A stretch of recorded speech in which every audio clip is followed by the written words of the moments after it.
bienvenidos, somos alumnos de la UTN, Facultad de Resistencia. Este es un video para la cátedra de Matemática Superior y el tema que vamos a abordar es fractales. Empezamos explicando la definición del fractal. Los fractales son formaciones gráficas que muestran procesos iterativos que tienen una característica en común. Repiten los procesos infinitas veces. Por lo tanto, podemos concebir una construcción fractal como una figura autosemejante. Es decir, todas sus partes tienen repeticiones de diferentes escalas. Por ejemplo, las hojas del helecho, la copa de los árboles, las costas, las nubes y tantas otras formas que conocemos. Los fractales tienen propiedades específicas de alto valor matemático, como tienen dimensiones fraccionarias, son objetos que se identifican gráficamente, brindan un acercamiento analítico que posibilita explicar su comportamiento. Son construcciones que se generan a través de iteraciones sucesivas. La construcción de un fractal implica la ejecución de un algoritmo que se repite indefinidamente.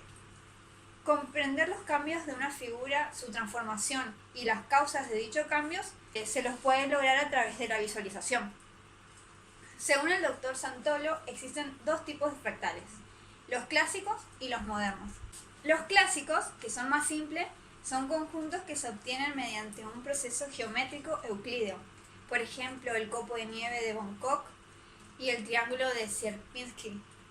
Los modernos son conjuntos que se obtienen iterando infinitas veces una función de variable compleja, donde ya no se utiliza la geometría euclídea, por ejemplo el conjunto de Mandelbrot y los conjuntos de Julia. Estos objetos pueden ser analizados a través de una visualización, entendiendo a esta operación como una herramienta que permite acercarse a comprender los patrones de cambio. Pueden entender los procesos de cambio en los fractales de acuerdo a la transformación de la misma figura, identificar por qué cambió, así como controlar este mismo cambio. Existen otras formas de clasificar los fractales de acuerdo con la propiedad que los describen.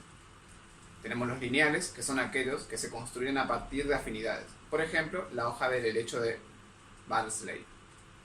Autosemejantes, este es el tipo más restrictivo, pues exige que el fractal aparezca idéntico pero en diferentes escalas. Lo encontramos por ejemplo en el conjunto de Cantor, el triángulo de Sierpinski. Luego tenemos los autosimilares. Los fractales de este tipo contienen copias más pequeñas de ellos transformadas por funciones no lineales. Un ejemplo más claro es el conjunto de Julia, que he explicado anteriormente.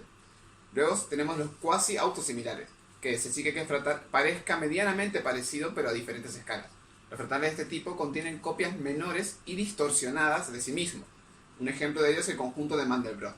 Luego tenemos los autosimilares estadísticamente. Este tipo que es más débil de autosimilitud y requiere que el fractal tenga medidas numéricas estadísticas que se preserven con el cambio de la escala. El ejemplo de este es el vuelo de Leavitt. Este trabajo con fractales posibilita, según algunos autores, un acercamiento a la construcción de la idea de lo que es el infinito. Como se explicó anteriormente, tenemos uno de los ejemplos, es el triángulo de Sierpinski. En este triángulo tiene una particularidad y tiene una forma de obtenerlo. Es mediante un algoritmo que tiene pasos que puede llegar hasta n, y que empezando por n igual a 0, tenemos un triángulo equilátero en el que para obtener el n0 es el triángulo original. Tenemos el n igual a 1, dividimos el lado en dos partes. Cada lado luego lo vamos a unir, en el que vamos a tener tres lados que van a pasar a la siguiente fase y el triángulo del centro va a ser descartado. Entonces, vamos a hacer para el n igual a 2, va a ser lo mismo con cada triángulo que obtuvimos, en el que su punta superior va a estar hacia arriba, ¿sí? Y los triángulos que van a quedar con la punta hacia abajo van a ser descartados. Tenemos de nuevo, para dividir, en el punto medio de cada lado de cada triángulo, unimos y obtenemos así el siguiente paso del algoritmo. Para esto vamos a tener otros triángulos que van a ser descartados con su punta hacia abajo, incluyendo el que se descartó en un principio. Tenemos para hacer un paso más que se permite apreciar de forma visual, en que volvemos a hacer dividiendo en cada lado cada triángulo,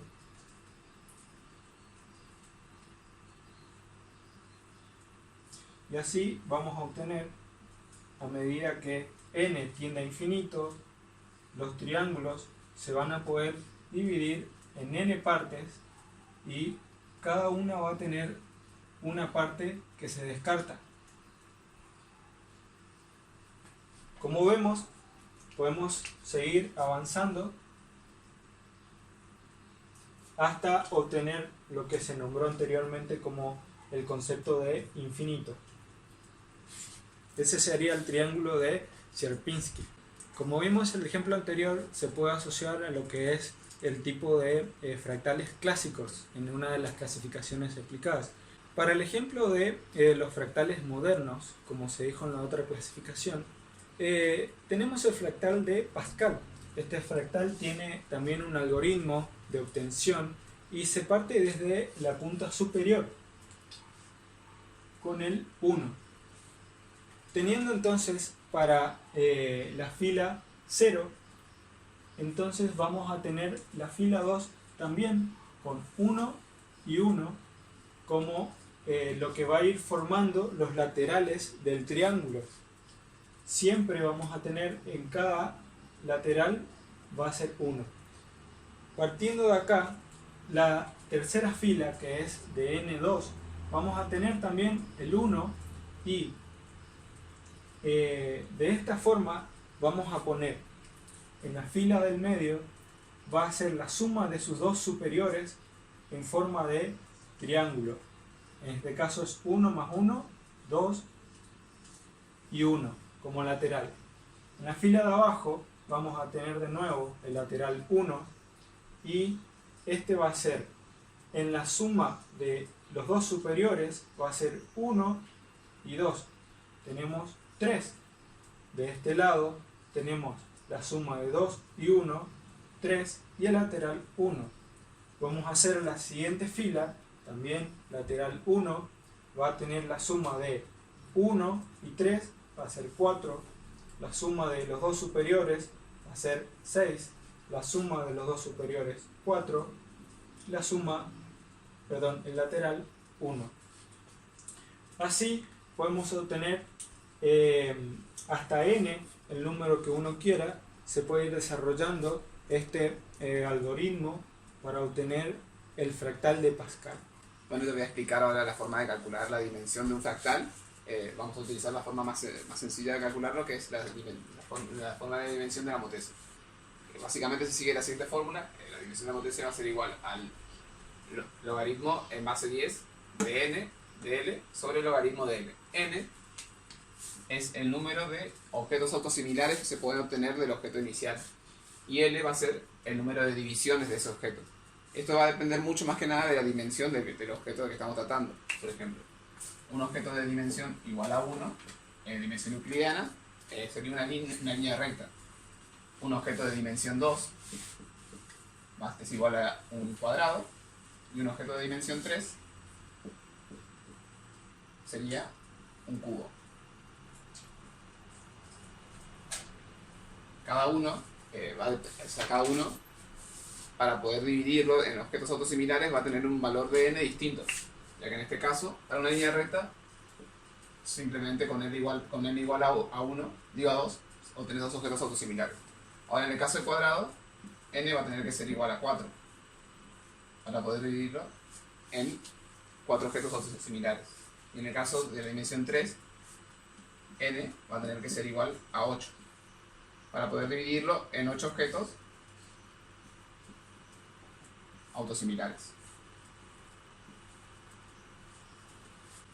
Ahora la aplicación de esto para tomar una dimensión fractal estaría dada por la siguiente fórmula, que sería igual al logaritmo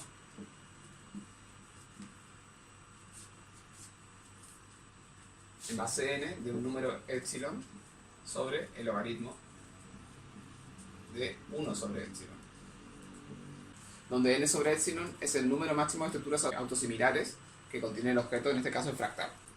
Por ejemplo, para obtener la dimensión fractal del triángulo de Sierpinski, esta fórmula estaría dada por la dimensión sería igual a el logaritmo en base 3 sobre el logaritmo en base 2, que esto nos da el resultado total de, estimado más claramente, de 1,585. Paso a explicar lo que serían las aplicaciones de los fractales en la informática, siendo la más común la transformación fractal. Este es el proceso mediante el cual se reduce el espacio físico expreso en bytes de una imagen. La primera vez que se hizo conocido este uso fue en las imágenes incluidas en la enciclopedia Encarta, a pesar de que hoy en día es más común de lo imaginado, en su momento fue un gran avance. En la actualidad no solo observamos imágenes estáticas, sino que además existen los GIF animados, animaciones en videojuegos y en efectos especiales de películas. Cada imagen o fotografía que almacenamos o visualizamos en un computador es representada en la pantalla mediante píxeles, que al unirse y con determinados colores forman la imagen. Cuando una imagen contiene una mayor cantidad de píxeles se verá mejor, pero también pesará más. Dado que los fractales se forman por una repetición de una imagen geométrica y un píxel sigue siendo un píxel bajo cualquier circunstancia dentro del mundo de nuestro computador, la técnica de compresión, en este caso, es una que toma como patrón geométrico el píxel y toma esa gran cantidad de píxeles para convertirlos en uno solo muy especial que va acompañado por una expresión matemática, que el ordenador interpretará cuando abra la imagen, para que ese píxel especial pase a distribuirlo en los demás píxeles en torno a la pantalla para dar forma a la imagen. Esto ha permitido una gran cantidad de imágenes que poseen una gran cantidad de píxeles que ocupan muy poco espacio. En lo que respecta a las comunicaciones, los fractales son importantes para dos aplicaciones en particular: el modelo de tráfico de redes y las antenas fractales. En el primero, el modelo de fractales logra describir el tráfico en la Internet como una gran aproximación. De hecho, analizando el tráfico en Internet se observa una autosimilitud. Una prueba de ello es el proyecto Netsukuku, un sistema de enrutamiento experimental P2P desarrollado por Freaknet Media Lab, que tiene por objeto construir una red distribuida, anónima y totalmente anárquica, lo que significa que presidirá de un servidor centralizado y servicios como DNS o ISP. Abordando ahora el tema de antenas fractales, la ingeniería de antenas fractales tiene como objetivo el diseño de antenas con forma fractal y el uso de formas fractales para el diseño de arreglos de antenas. Los fractales mejoran el diseño de antenas básicamente por dos motivos. En primer lugar, pueden aumentar el rendimiento de las antenas compuestas. Muchas antenas que en apariencia parecen constituir una sola unidad, gran parte de las antenas de radar entre ellas, están en realidad compuestas por una formación de hasta 1 millar de pequeñas antenas. Su disposición suele ser o perfectamente regular o por el contrario aleatorio. Dwight Jaggard y Douglas Werner han descubierto que una distribución fractal puede combinar la robustez de los sistemas aleatorios dispuestos con el rendimiento de las regulares, todo ello utilizando la cuarta parte de elementos. Los fractales pueden ofrecer desorden a pequeña escala y orden a gran escala. En segundo término, la forma fractal puede ser beneficiosa incluso para antenas aisladas. Nathan Cullen y un equipo de ingenieros han experimentado con hilos doblados siguiendo la forma de las curvas de Koch o de los triángulos Sierpinski. Al replegar así la antena se consigue no solo alojar la misma longitud en un espacio 6 veces menor, sino que su forma dentada genera capacitancia e inductancia adicionales, haciendo innecesarios elementos externos para su sincronización o para aumentar la anchura de la banda de frecuencias que puedan recibir. Con esto finalizamos el tema de fractales. Muchas gracias.